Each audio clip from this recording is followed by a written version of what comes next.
Hey, good morning. Welcome to CGS Biblecast. So glad you joined me here this morning. We're going to talk about Elisha's final moments and what was going on in his life. You know, kind of thinking about that, it kind of makes you think about like how fast time passes by. You know, like life just goes quick. You blink and time is just, it's gone. Your kid's grown up. You're looking back like, where did life go? I'm married, I got kids, they're grown, I got grandkids. What in the world's going on here?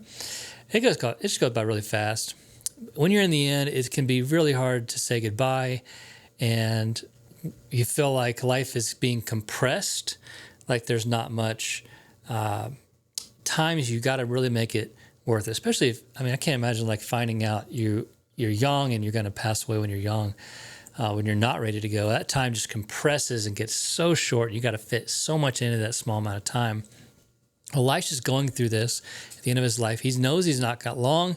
He's laying in bed, and the king, Jehoash, comes and asks him for a prophecy because he's stressed, and he's like, this is my last shot.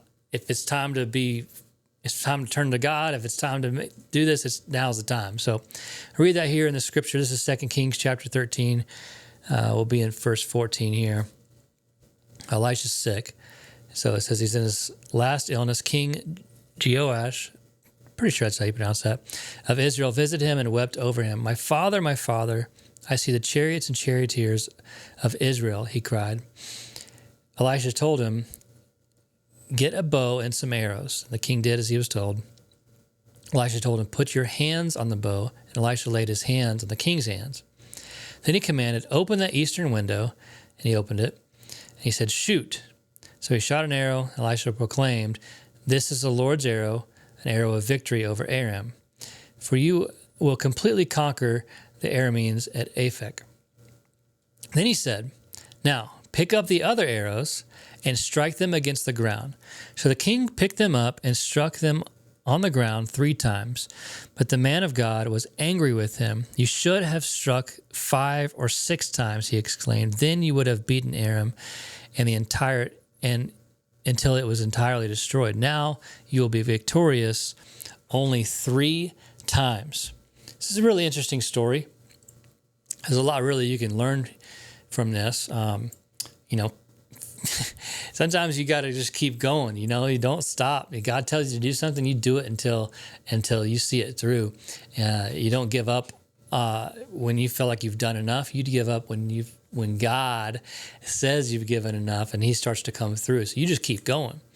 Perhaps Elisha sensed as he spoke this last prophecy to Israel's king, Jehoash, Elisha tried for so long to get through what he wanted to say. Perhaps he was thinking like, this is my chance. I really need to drive home this point here. I really need to make sure that when I'm gone, they still remember the decrees and they still remember to turn to God and be faithful to Him, not to give up just when you think that you've gotten enough from Him, but to keep going, to keep striking that ground, keep striking those arrows.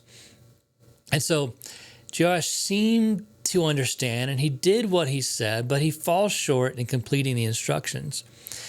There are times we may feel like Elisha, trying so hard to convey a message that desperately needs to be heard, but the words don't seem to get through.